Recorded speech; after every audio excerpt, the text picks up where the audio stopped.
A pleasant day, everyone. On this video, we will discuss and present the inventions in classical era.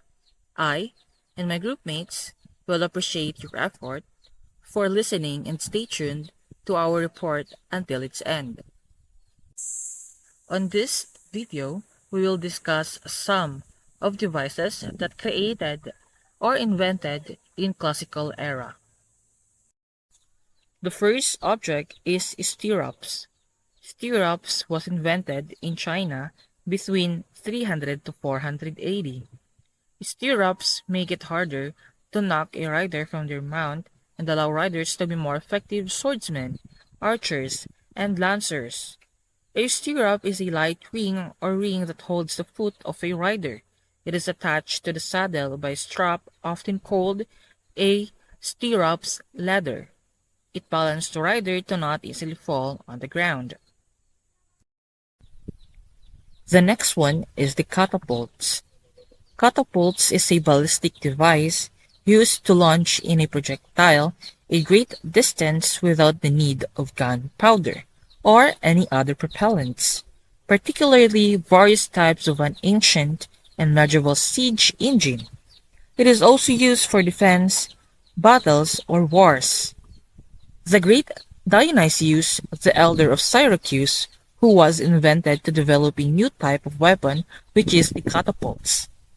Catapults was invented about 400 BCE, and it becomes a key weapon in warfare and remained up through medieval times. Third is the cannons. Cannons was invented around 3rd century BCE.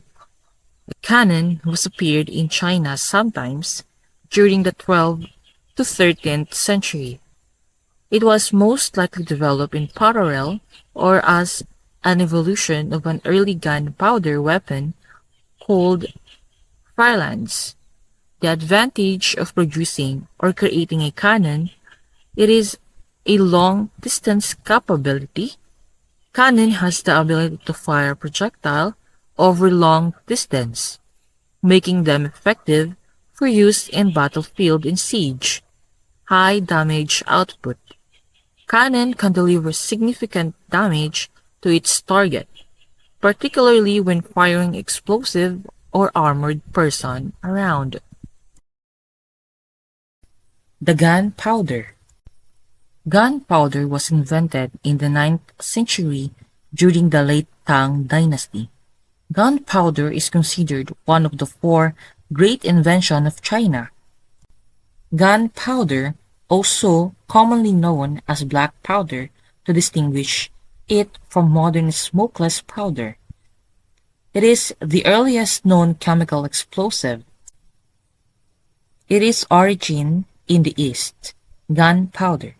As it came to be known, it is a mixture of saltpeter or potassium nitrate, sulfur, and charcoal. Together, these materials will burn rapidly and explode as a propellant. Chinese monks discovered the technology in the 9th century CE during their quest.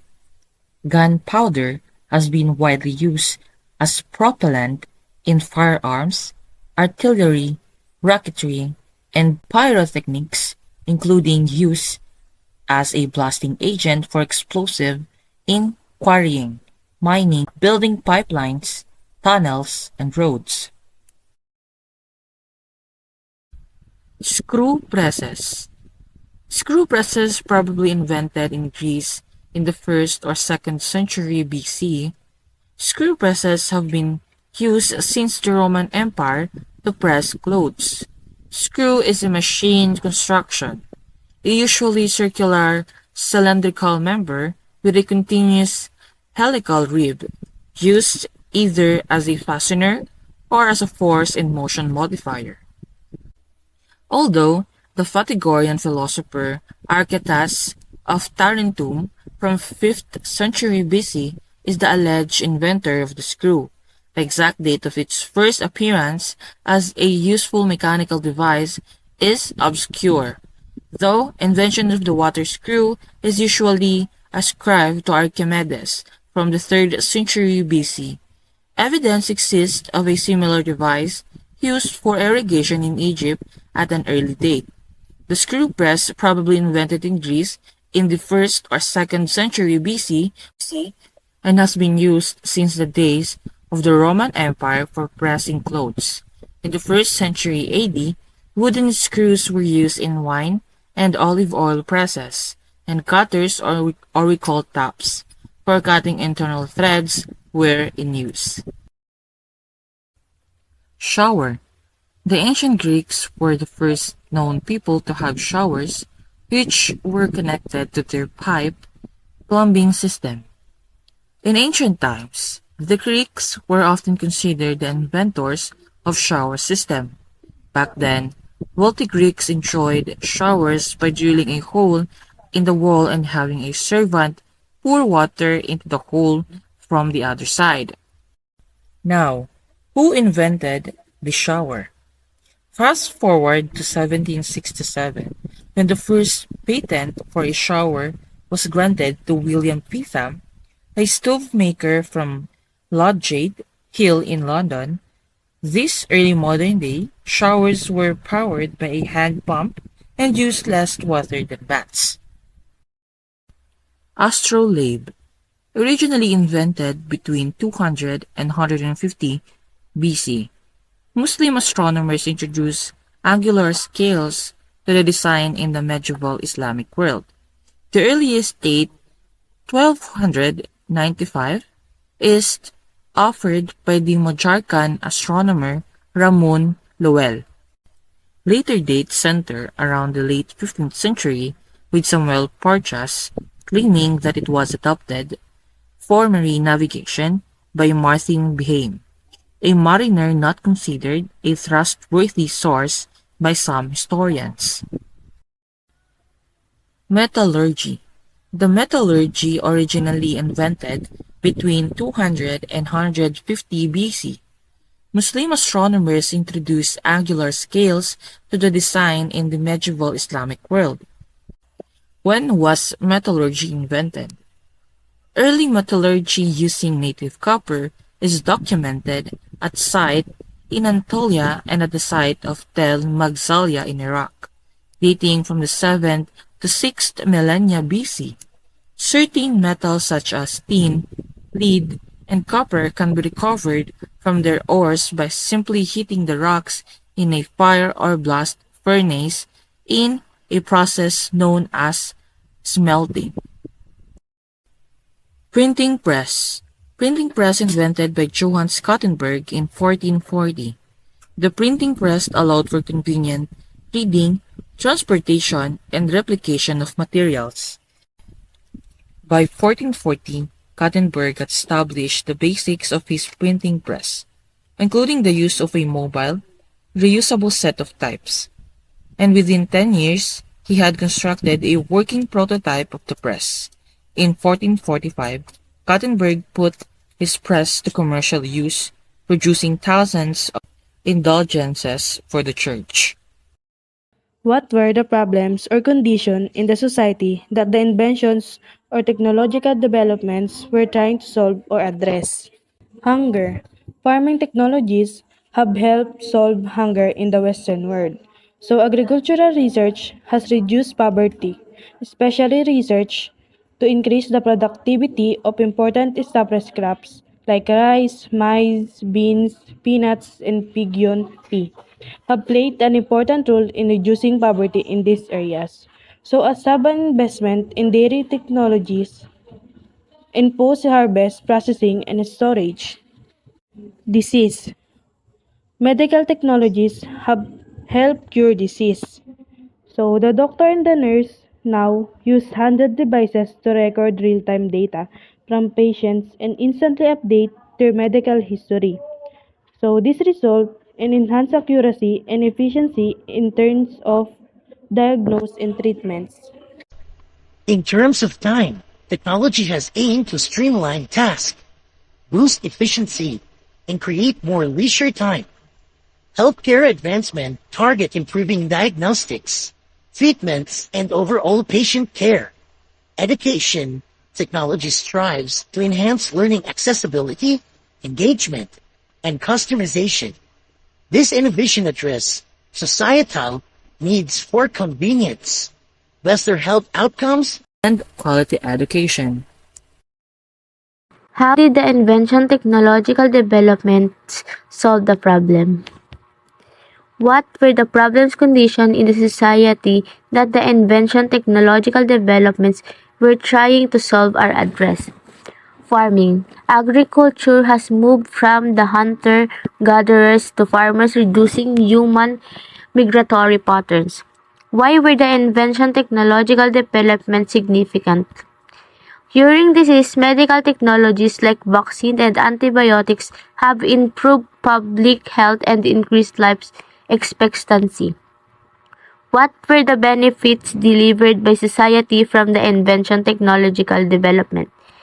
Saving time, inventions like dishwasher, washing machines, and artificial lights have saved people. What were the risks of negative impact from the invention technology development? Access to resources.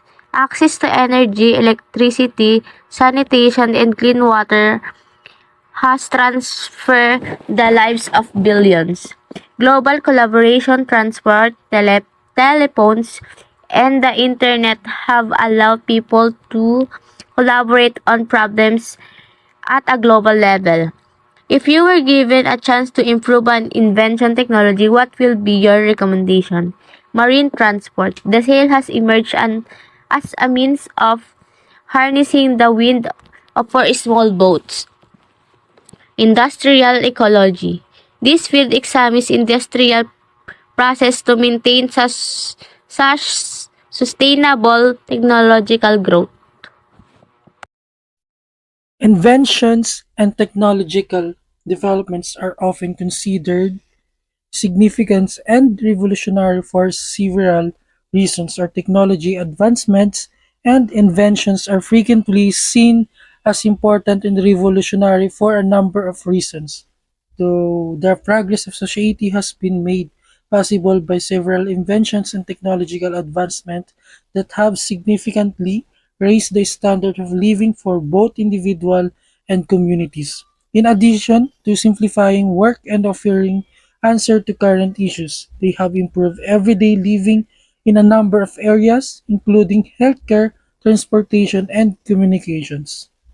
So this is enhance productivity and efficiency.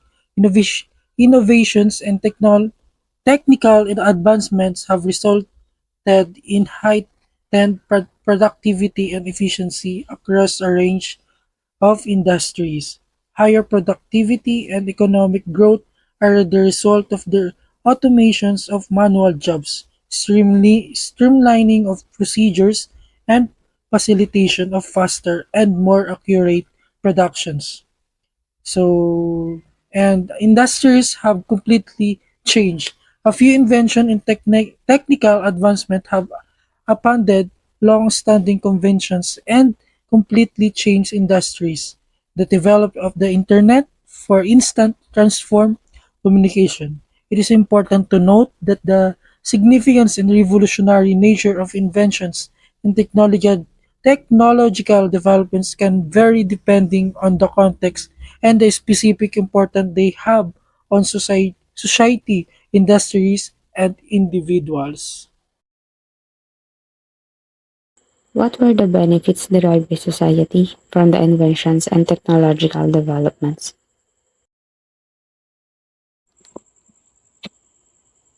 Technology is the application of scientific knowledge for practical purposes.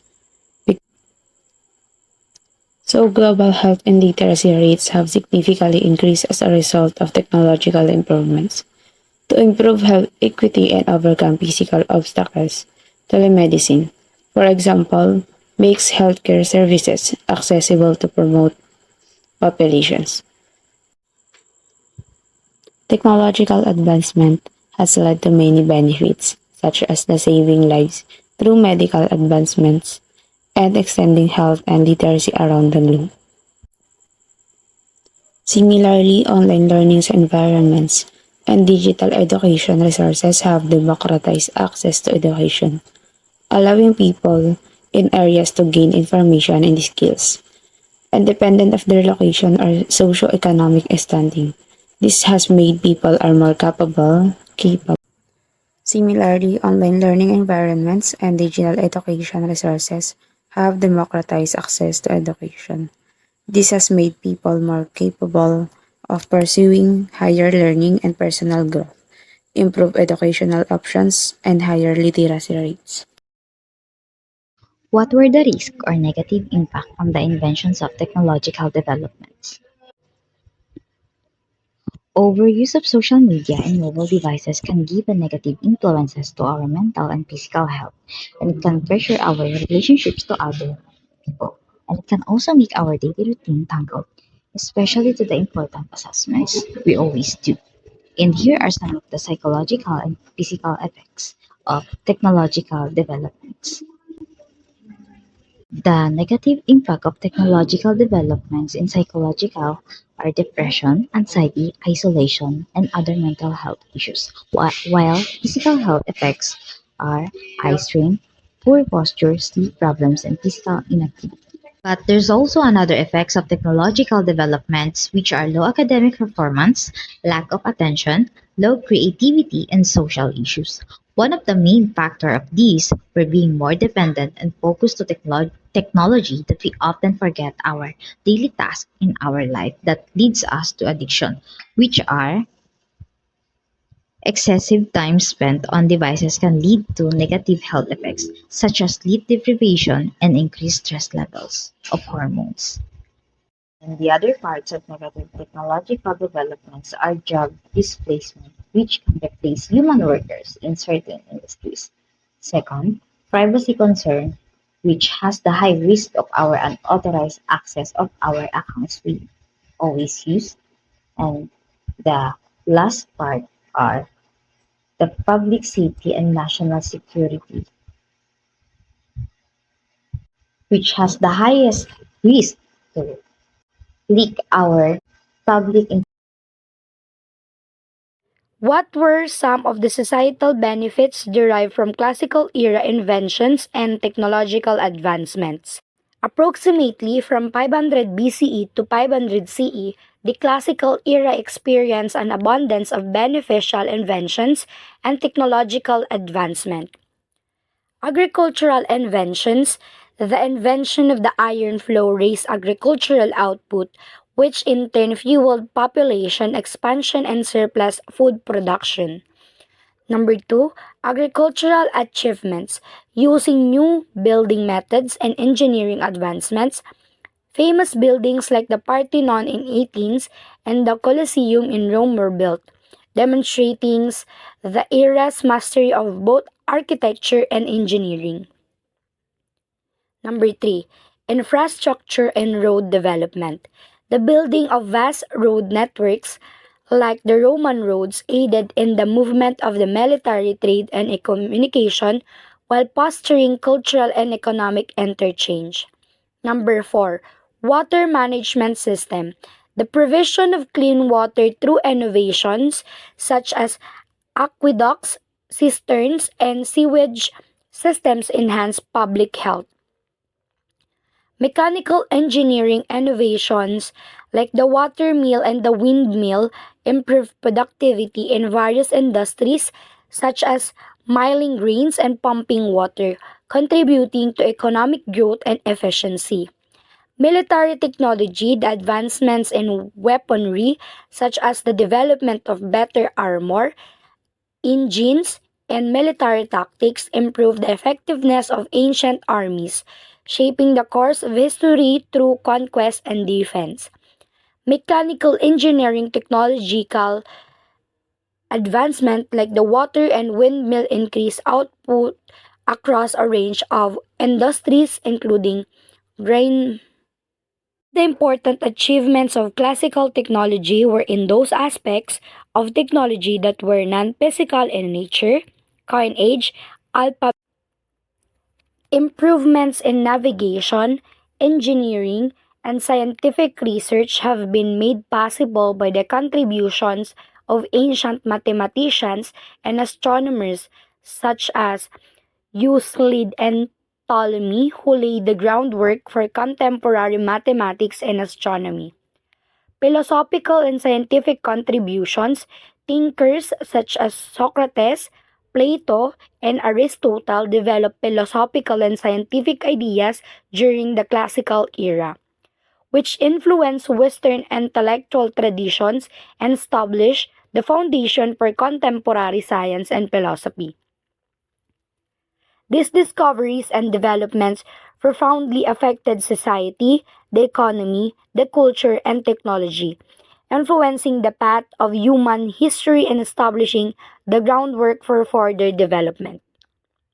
What were the key societal challenges during the classical era that inventions and technological developments aimed to address? Inventions and technological advancements throughout the classical era attempted to address a number of issues that cultures faced, including food production and distribution. It became more difficult to guarantee a sufficient supply of food as the population grew. The productivity and efficiency of agricultural distributions were enhanced by advances in agricultural, like as irrigation system and the iron plough. Infrastructure and urbanizations. The second one, as cities grew, there were more issues to handle when it came to transportation, sewage removal, and the clean water supply. By enhancing infrastructure and urban planning, technological innovations like aqueducts, cisterns, and road networks assisted in addressing these issues.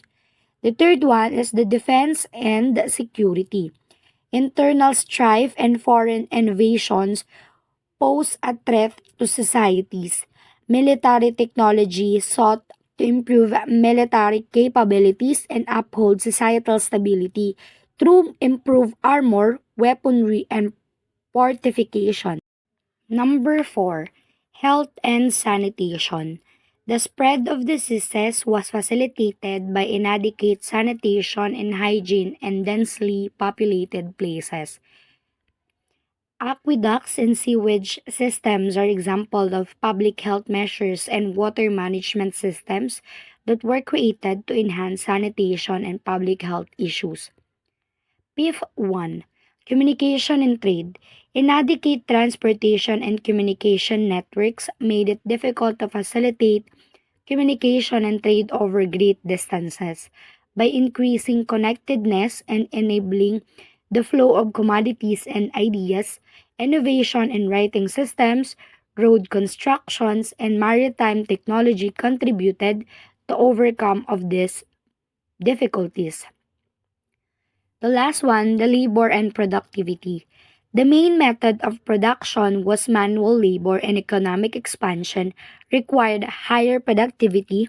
Mechanical innovations such as windmills and water mills aided in the automations of processes and enhanced productivity levels across a range of sectors. The wide variety of technologies and science discoveries produced by humanity has led to the building and development of the civilization of each age, stimulated economic growth, raised the people's standard of living, encouraged cultural development, and had tremendous impact on religion, thought, and many other humans. That's for all for classical era from the group 1. Thank you for your listening.